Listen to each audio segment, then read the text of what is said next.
चुनावी बॉन्ड योजना पर सुप्रीम कोर्ट ने केंद्र सरकार के साथ देश की तमाम पॉलिटिकल पार्टीज को बहुत बड़ा झटका दे दिया है। देश की सर्वोच्च अदालत ने इलेक्टोरल बॉन्ड स्कीम को असंवैधानिक करार देते हुए उसे रद्द कर दिया है। इतना ही नहीं, सुप्रीम कोर्ट ने पिछले 5 सालों के चंदे का हिसाब किताब भी मांग लिया है। अब निर्वाचन आयोग को बताना होगा कि पिछले 5 साल में किस पार्टी को कितना चंदा दिया गया है। तो आज इस वीडियो में विस्तार से समझ लेते हैं कि ये चुनावी बॉन्ड है क्या और इसके जरिए आखिर पॉलिटिकल पार्टीज पैसे कैसे कमाती हैं।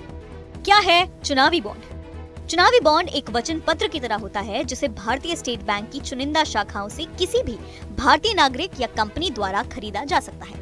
ये बॉन्ड नागरिक या कॉर्पोरेट अपनी पसंद के किसी भी राजनीतिक दल को दान कर सकते हैं। कब हुई इसकी शुरुआत?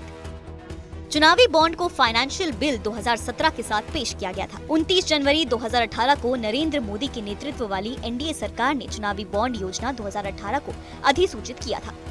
सवाल ये भी है कि कैसे खरीदे जा सकते हैं चुनावी बॉन्ड। दरअसल चुनावी बॉन्ड हर तिमाही की शुरुआत में 10 दिनों के लिए खरीद के लिए उपलब्ध होते हैं। सरकार द्वारा चुनावी बॉन्ड की खरीद के लिए जनवरी, अप्रैल, जुलाई और अक्टूबर के पहले 10 दिन फिक्स किए गए हैं। लोकसभा चुनाव के वर्ष में सरकार द्वारा 30 दिनों की अतिरिक्त अवधि तय की जाती है। सरकार ने इस दावे के साथ चुनावी बॉन्ड की शुरुआत की थी कि इससे राजनीतिक फंडिंग में पारदर्शिता बढ़ेगी। आप इस बॉन्ड के जरिए अपनी पसंद की पार्टी को चंदा दे सकते हैं।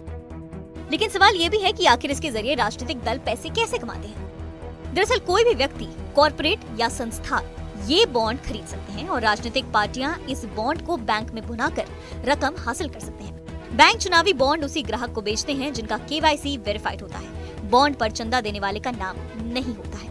ये बॉन्ड एक तरह से रसीद है, यानी आपको इस पर कोई रिटर्न्स नहीं मिलने वाला है, बल्कि आप जिस पार्टी को चंदा देना चाहते हैं उसके नाम से इस बॉन्ड को खरीदेंगे और इसका पैसा संबंधित राजनीतिक दल को मिल जाएगा।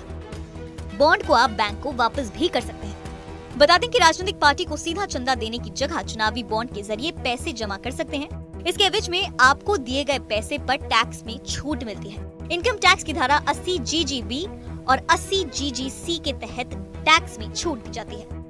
सवाल ये भी है कि इलेक्टोरल बॉन्ड को लेकर सुप्रीम कोर्ट को क्या चिंताएं थी। दरअसल चुनावी बॉन्ड या इलेक्टोरल बॉन्ड राजनीतिक दलों को दी जाने वाली दान राशि है जो दानदाताओं और प्राप्तकर्ताओं की पहचान को गुमनाम रखती है। वो जानने के अधिकार से समझौता कर सकते हैं जो संविधान के अनुच्छेद 19 के अंतर्गत अभिव्यक्ति की स्वतंत्रता के अधिकार का हिस्सा है। बता दें कि सुप्रीम कोर्ट की बेंच ने अपना फैसला सुनाते हुए अनुच्छेद 19 के अंडर आने वाले सभी फैक्ट्स को दोबारा दोहराया था। सुप्रीम कोर्ट को सबसे बड़ा डाउट इस बात का था कि दानदाता के डाटा एक्सपोज हो चुके हैं। इसका तात्पर्य ये हुआ कि सत्ता में मौजूद सरकार इस जानकारी का लाभ उठा सकती है जो स्वतंत्र और निष्पक्ष चुनाव को बाधित कर सकता है। दूसरा सबसे बड़ा डाउट इस बात को लेकर भी था कि घोर पूंजीवादी और काले धन के उपयोग का खतरा इलेक्टोरल बॉन्ड के जरिए और ज्यादा बढ़ जाता है। फिलहाल इस वीडियो में इतना ही।